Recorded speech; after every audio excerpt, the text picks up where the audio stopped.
Hey folks, this is Vince with Dad's Gaming Addiction, and today we're going to take a quick look at Civilization 6 Rise and Fall. That is an expansion that became available recently. It's $30 on Steam. I personally picked it up on Humble for a little bit less than that. It was on sale and I had some money left over in my wallet. Anyway, what does this particular expansion entail? Well, here is future me cutting in to explain it to you via the Steam store page. Hey there, this is future me, just quickly reading off to you the features of Sid Meier's Civilization 6 Rise and Fall expansion. This particular one includes Great Ages. As your civilization ebbs and flows and you reach milestone historic moments, you will move toward Dark Ages and Golden Ages, each providing specific challenges or bonuses based on your actions in-game. Loyalty. Citizens now have individual loyalty to your leadership. Let it fall too low and face the consequences of low yields, revolts, and potential to lose your city if it declares its own independence. Governors. Recruit, appoint, and upgrade powerful characters and unique specialization bonuses and promotion trees to customize your cities and reinforce loyalty. Enhanced alliances. An enhanced alliances system allows players to form different types of alliances and build bonuses over time. Emergencies. When a civilization grows too powerful, other civilizations can join a pact against the threatening civilization and earn rewards or penalties when the emergency ends. Timeline. Renew your civilization's history at any time with the new timeline feature, a visual journey through historic moments that you encountered on your path to victory. New leaders and civs, 9 new leaders and 8 new civilizations, new global content, 8 new wonders, 7 natural wonder, or 8 new world wonders, 7 natural wonders, 4 new units, 2 new improvements, 2 new districts, 14 new buildings, and 3 new resources. Improved gameplay systems, enhanced with new policies, Dark Age policies, hidden leader agendas, and so on. Okay, thank you, future me. Much appreciated. Let's go ahead and take a look around at what I'm doing. I started a new playthrough, and I'm about, 4 hours in. Now, it's worth noting that I haven't played Civilization 6 enough to become an expert at it. I've played maybe 3 or 4 games, and I've had a great time of it. I'm also very, very, very much in love with the older Civilization games. Like, I grew up with Civilization 2, you know, the Elvis, you know, you had the 5 different advisors, and they were actually, like, real people that were recorded to do, you know, advice and different things like that. Like, you had your Elvis impersonator for the entertainment, and the general, and different things like that. It was a lot of fun. And, of course, the best part was nuking your enemies into oblivion. But at that point in time, Civilization 2, it was micromanagement hell toward the end of the game, because the game didn't have the automated features that the newer versions introduced. Like, you know, in the later versions of Civ, you could automate your workers. One thing that's, again, different about Civilization 6 is the fact that your workers can only be used 3 times by default before they disappear for good. That took a lot of getting used to. You know, in Civ 4, for example, or Civ 3, Civ 5, whatever, I could just, you know, let my workers go at it, maybe do 1 or 2 workers every now and again, and just have them automate, build roads, and so on, and they would do their own thing, and I wouldn't have to worry about them again. Here, the workers take a little bit more micromanagement, you know, work. So, anywho, let's go ahead and just quickly focus on some of the stuff that I've run into that I consider new content. In the upper left-hand corner, there is, let's see, the governors. Let's start with that. So here's the governor's window. I will earn these governor title points on occasion, and I earn, the way I noticed them anyway, I earned them through the civics tree. For example, the state workforce, this is a civic that I've already gotten. It awards a governor title. And as you research these civics, you'll unlock those titles. And basically, these are like If you've ever played, say, Galactic Civilizations or some other 4X game, the general use of a governor or someone like them is to assign them to a city and then tell them, okay, I want you to build a balanced. They automatically build structures for you based on your orders. Like you might tell them, okay, I want all military buildings, or I want economic focused buildings, or I want this, and then they'll just do it for you. That way you don't have to micromanage each city and have to build things manually. Well, in this case, these governors will do different things for you. Basically assign them one governor to one of your cities, and in addition to increasing loyalty for that city, which I'll get to in a minute, they also have like a little tech tree, and you can level them up via promotions. Basically, you can either spend one governor title point to hire a new governor and assign them to a different city that doesn't have one yet, or you can level up an existing governor and promote them. So, for example, let's take a look at Liang the Surveyor here. View promotions. So, right now, all of my governors have not been leveled up. I've just been focusing on grabbing as many governors as I can, as opposed to making one particularly strong. And that is just so that my loyalty in each of my cities remains solid. But, for example, as I level this governor up, I'll gain some things like infrastructure, plus 30% production towards city center and government plaza buildings. Aquaculture. The fishery unique improvements can be built in the city on the coastal plots. Yields 1 food, plus 1 food if adjacent to a sea resource. So each of these governors has a different, I don't want to say tech tree, but it's like a tech tree. And you'll be able to level them up appropriately. If you've played a game like Endless Space 2, those heroes that you get in that game can be leveled up in a similar way. You can like level them up for economic or military use. And that's something similar here. Though most of these governors are more dedicated to whatever their specialty is. The educator, that's more campus buildings, production toward campus buildings, great people production, stuff like that. So that's the governor side of things. I've spent 6 points and I have 6 governors. Again, haven't leveled any of them up yet. They take 5 turns to become established in a city, and they usually provide an extra amount of loyalty in whatever city that they're in. There's also loyalty in this game, and basically that's like... I don't remember if Civ 6 prior to this patch had it, but there were ways to overthrow cities via culture. I don't remember if it was just a Civ 5 or Civ 4. Over the years, my brain has muddled the different versions, but there was a feature in one of the Civ games where you could use culture to completely overthrow a city without firing a single shot. Well, that's what this loyalty system does in a way.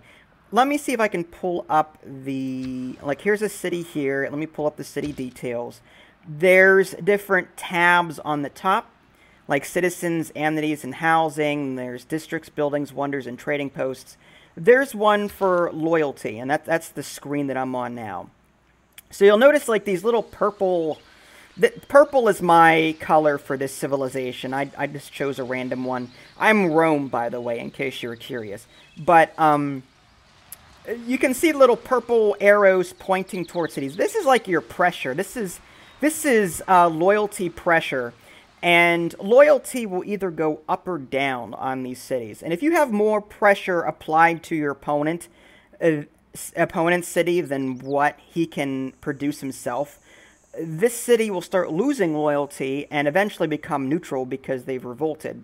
So that's a way of, again, taking over enemy cities without firing a single shot. You can try and buff up your cities, make them very loyal, and then apply pressure to your enemy cities so that they would be overthrown and you know, start to lose, I don't want to say faith, but they lose trust in their own leader. So this one here I just recently took over from Germany. I'm playing a 1v1 right now on a very tiny map. just to sort of get my feet wet again, because it's been a while since I've played. But, yeah, I just took this over recently from the enemy. I had the option to reject it and let it stay neutral, or I could take it on as one of my own cities, and, yeah. That's a pretty cool system. And you can see the little loyalty green, there's a green bar here. So, that's the loyalty system. Let's see... History timeline. So as far as the eras are concerned, this sort of ties in with the new era system. You'll notice it says like +2 era score, +2 era score. Basically, when special things happen, let's go back. Let's see. Villagers bring gifts as they join your civilization. Our expression of games and recreation will define humanity's future in the classical era. We met people of Germany. We got some score for that. People of Rome adopted government of classical republic. We got 3 era points for that. And you can see sort of like the timeline of all of these different events taking place. And all of those points add up. On the bottom right-hand corner, it might be hard to see, but on the bottom right-hand corner, it says 82 out of 92. If I click on that, here's my era progress. And the way this works is this game plays out over various eras. You've got like the classical, the Renaissance, different things like that. Well, you will gain these era points as you play, as evidenced by the timeline that I just showed you. And if the current era ends, you'll be graded on how many points you have. So, for example, I'm in the Renaissance era right now. And I'm in a golden age because I ended the previous era on a very high note. I got more points than I needed for that particular era. So I ended on the golden age because of that, and I got to get some bonuses. I got to, like, pick a lot of different bonuses because of that. So to earn a new age next era, so basically Dark Age, my current score is 82 points out of 104. So when it advances to if I were to advance to the next age right now, I would enter a Dark Age because I only have enough points to make it to the Dark Age on the next era. If I get between 92 and 103 points, when I get to the next era, I'll be in a normal age.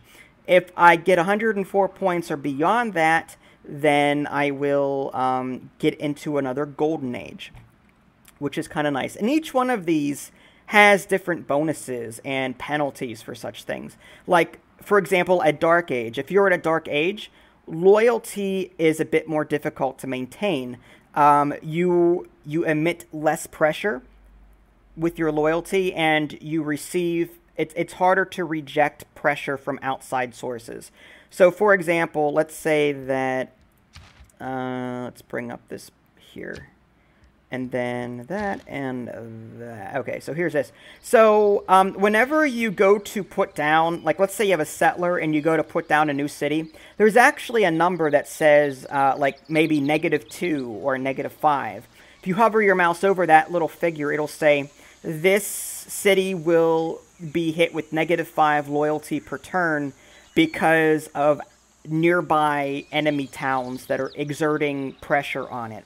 So it's very important to pay attention to that when you're founding new cities, because if you put cities down and put cities down in a place that's already influenced and pressured by enemy cities, they can be taken over. So being in a Dark Age will make that even worse.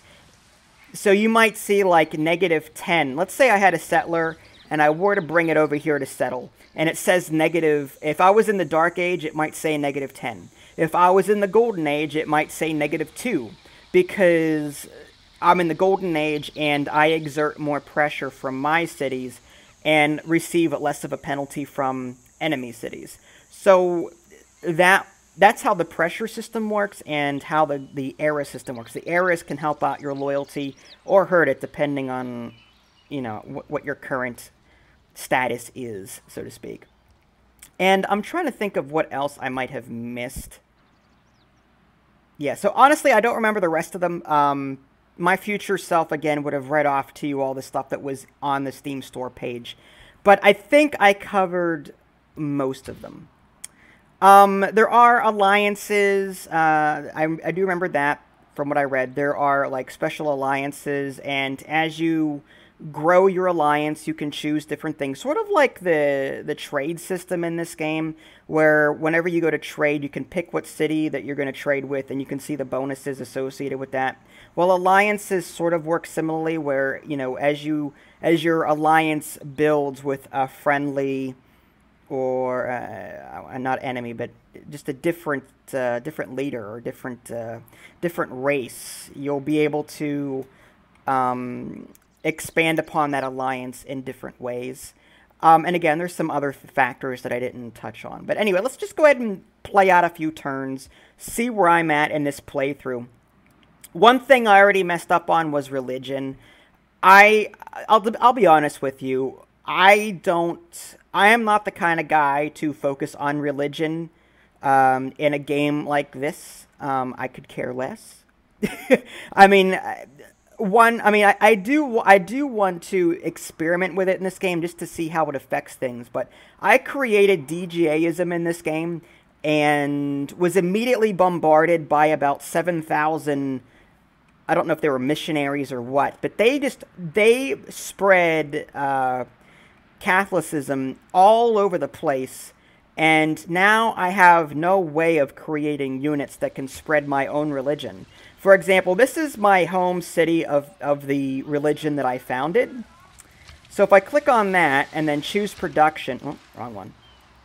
Click on that, and if I go to purchase, I can only purchase missionaries, apostles, and gurus of the other religion that I don't want. I don't know how to get my religion back, honestly. If I take a look at the detailed city view, like you'll notice that here's the Catholic religion. It's spread. My enemy just bombarded me with it, and I have no way of... I don't know how to get it back. Like this city here has DGAism in it, but it's not the dominant religion, and I don't know how to make it dominant again. There's one citizen that is practicing DGAism, but again, I don't know how to create units of a minor religion. That's not something I really know. But if you guys happen to know, feel free to leave a comment in the below description. But again, I don't really focus on religion. I'm more economics and science than anything else, and I think that reflects my real-life views, but I'm not going to get into that. Choose production. Okay, let's go ahead and do... Let's just do a typical granary. Right now, our housing and amenities could use a boost. Alright, choose research. Where are we at right now? Alright. Let's go with... I guess astronomy. Choose a civic. And as you can see, I'm doing pretty well against the computer right now. Alright, let's take... I guess humanism is the only one I can take. As far as scores are concerned, these are the world rankings. I have a domination-only game going. The score right now is 477 to 348. He was winning in the beginning, but I quickly... My normal strategy in a game like this, less military in the beginning and a heavier focus on expanding and building as many cities as possible. It's a risky thing to do because the more you spread yourself out, the easier it is the weaker you become, basically, because you don't have the military to keep up with your perimeter. But it worked out for me pretty well, and my empire score is 171, whereas his is only 79, and that's where the bulk of my points are. My civics are higher than his, great people are higher than his religion is higher than mine. My technology beats his wonders beats me, and the era score, mine is 82 versus his 77. So overall, I'm doing, I'm beating him there, and at 500 turns, I'll earn a score victory. But right now, we're on turn 192. So we're going to choose production for Aritium, and these are just the default names. Got a harbor, The districts still take some getting used to, at least in my opinion. I don't like the fact that districts take up tiles and make you get rid of the bonuses on them in order to put them down.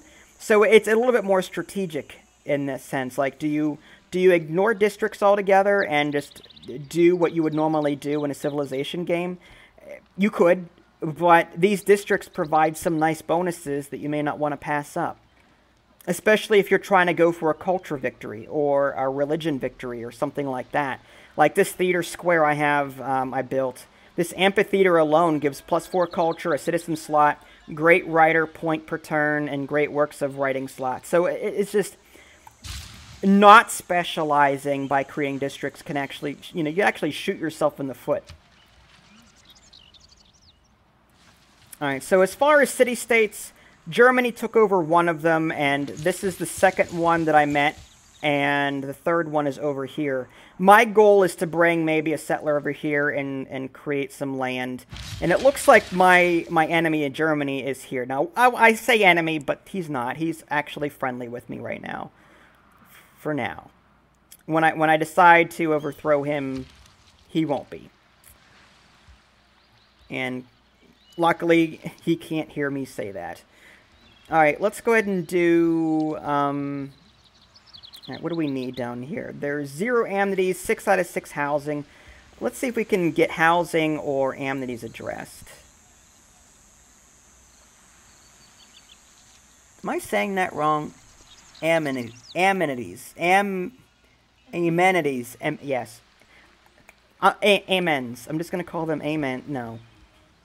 I've been mispronouncing that word this entire time. That's okay. I see it. I have poor eyesight. All I see is A-M-N-E-N-T-I-E-S. I'm like, whatever. So it's amenities. So anyway, what am I going to make? Again, housing or... the Oracle will give me culture and faith. Commercial hub gives me gold, which I've got 26.4 per turn. Faith is a lot. It's not doing a whole lot of good. I can still purchase things via faith, so that's not a total loss. I could go for another campus and focus on technology and wipe them out that way. Harbor. It's more for gold from coastal tiles. Commercial hub. Entertainment. Okay, let's focus on that. Amenity. There we go.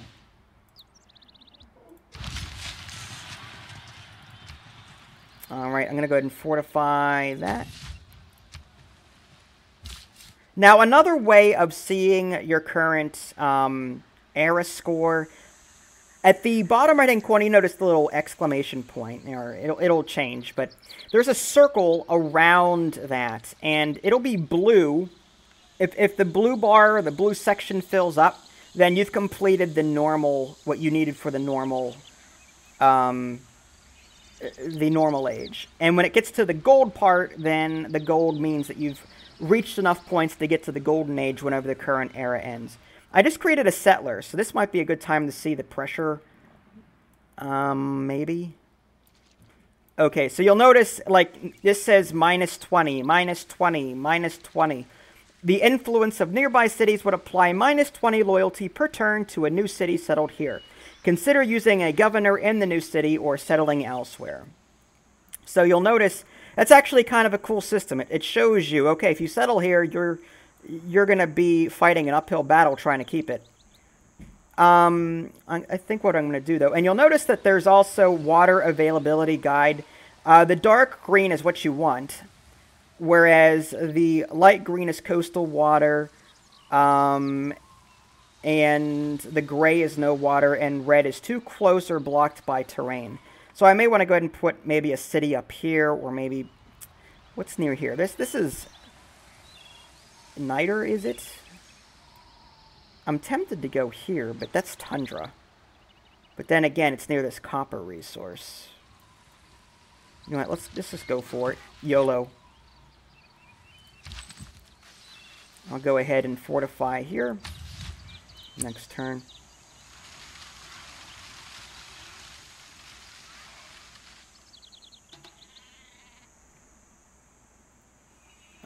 right.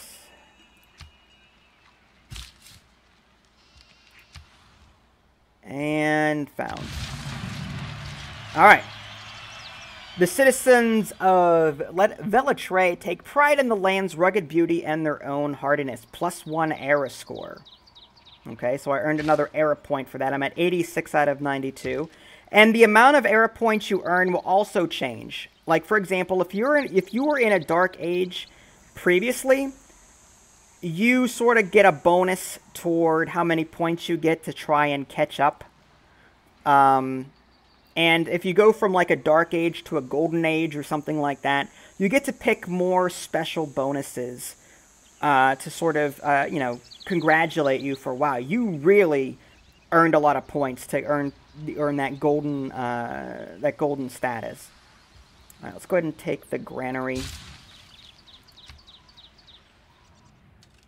Your empire is headed toward bankruptcy. What are you talking about? I got plus 28.7, 1887 gold per turn. I'm completely fine, thank you.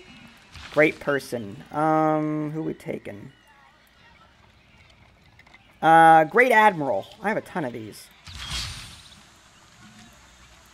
I guess we'll move them over here. I've got so many of them. And they have different passive abilities too, which is nice. Actually, it's just I'll put them over here. Choose production. Let's go with, he has 0 amenities and 10 out of 7 housing, so we need to focus on housing if we can. The Colosseum, culture, and amenities.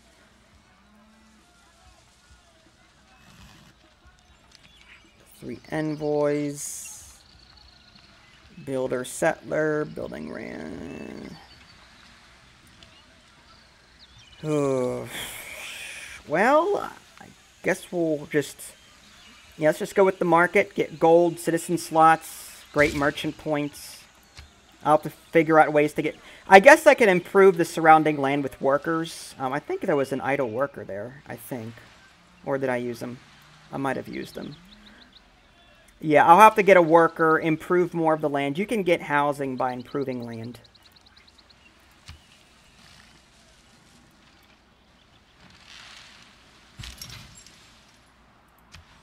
Unit needs orders. I'm just going to put him to sleep right now. Now, you can retire him. Grants +4 loyalty per turn for this city. Must be on a completed harbor. Or, and usually they're shining, like this is a completed harbor. It's any tile that's shining white. That's where you can send these great people to consume themselves to give you a benefit. But some actually have passive abilities, like +5 combat strength and +1 movement to Renaissance and Industry era naval units within 2 tiles. So I might want to keep these things around for a little bit, in case I decide to build some naval units in the future.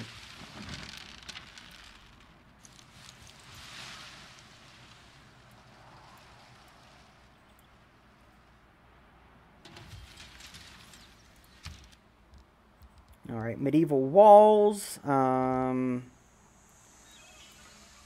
to 6 housing, 0 amenities. Oracle, culture and faith.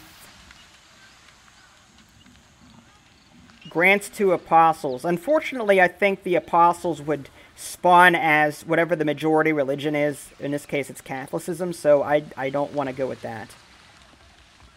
Kotaku Inn. Plus 20% faith in the city. Grants 4 warrior monks. Yeah. Let's do more districts. I've got plenty of room for them. What do I need more of at the moment? I guess entertainment, so I can increase my amenities. Maybe we'll put that over here since there's not a whole lot going on.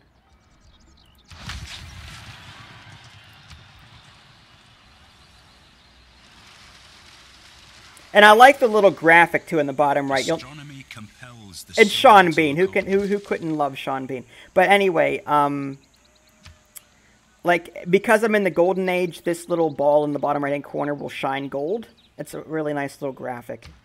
Choose research. Let's go with metal casting since I have a bonus for it.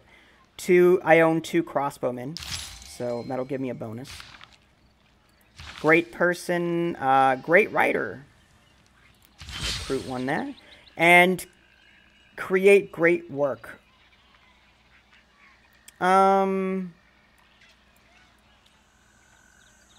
Let's see, I guess... Where's he at? He's over here. Alright, so I'm going to have to bring him up here and... Yeah, let's do that.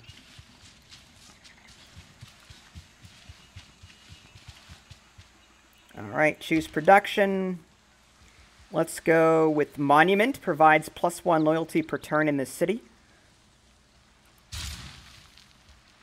We could use that considering that we're bordering enemy cities right now. Speaking of that, let me see how that's panning out.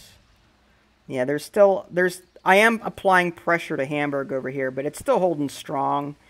But it looks like we're holding strong too.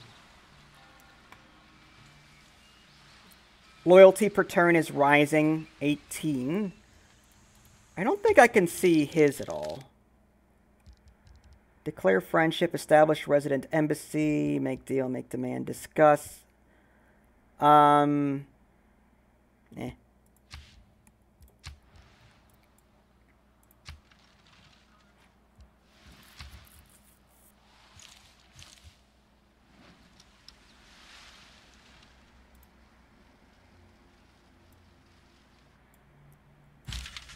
Alright, so I guess we'll use our great work. Yeah, let's create a great work. Flowers surround me, alone with my drink. Drinking alone by moonlight. No companion to join me. I raise my glass and toast the full moon. Who shall, with my shadow, make us three? Alright. Great works. Again, as you create great works in the cultural sense, you'll be able to, or relics. You can get relics as well. But each of your cities will have slots, and as you construct these districts or buildings, you can have these slots. And as you create great works, you can put them into these slots, and they'll provide bonuses. Like in Rome, where I just created a great work. I now have 4 culture and 8 tourism. In the amphitheater, which is something I did earlier off camera, I now have 8 culture and 16 tourism. Alright, next turn. And I don't really want to focus too much, or I don't want to spend too much time showing off this particular playthrough. My goal was just to show you a little bit of what the expansion has to offer. Alright, we'll do the workshop. And I guess we'll... Okay, let's come over here. I fan myself in this most languid heat. The forest invites one to lay all bare. I hang my hood upon a rocky crag, my head exposed, I bathe in fragrant air. Alright. We've done all the great works we can with them. That particular artist had 2 great works that I could basically slot into these cities. You must not lose faith in humanity. Humanity is like an ocean. If a few drops of the ocean are dirty, the ocean does not become dirty. Now, for those of you that are completely new to this game, I know this isn't exactly a great video to watch in order to see how what this game has to offer, but I do want to quickly go over the government real quick. As you get different governments in this game and you can switch to them, you'll unlock slots under military, economic, diplomatic, and wild card. And you'll be earning cards by researching new civics. The civics being the purple civics tree here. As you unlock civics here in this tree, you'll gain new cards, and these cards can be slotted into your government here. So, for example, right now I've got Professional Army, 50% discount on all unit upgrades. But let's say I don't want that anymore. I could, when I change governments, I can also change policies. I might want to do, say, retainers, +1 amenity for cities with a garrisoned unit. So if I need amenities real bad, amenities, thank you. If I need them real bad, I can replace that with this. Assuming, let's say I don't need to upgrade any units, I can use that instead. Of course, I had to pick the one card that it had a name that I couldn't pronounce in it. But again, there's economic policies, diplomatic policies, so it's a way of sort of customizing your civilization to suit your playstyle and your current need. If there's no barbarians, then you don't need that barbarians bonus anymore. There's a card in here somewhere that gives you a bonus toward barbarians, for example. So anyway, that was a quick look at the Rise and Fall expansion of Civilization 6, $30 on Steam. I think it's worth it because I enjoy Civilization a lot, and there's a lot of content. Some of you, I know some people don't like Civilization 6 in general because it does a lot of different things and it breaks from the usual mold. Like I said, workers are consumable now as opposed to not being consumable.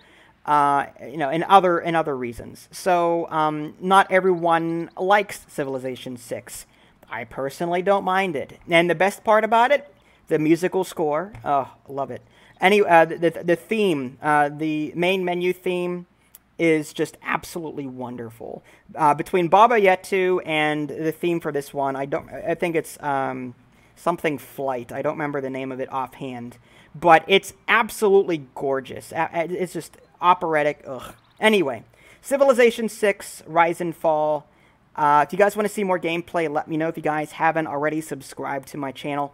And check out my official website, www.dadsgamingaddiction.com. This is Vince. Thanks for watching, and I'll catch you next time.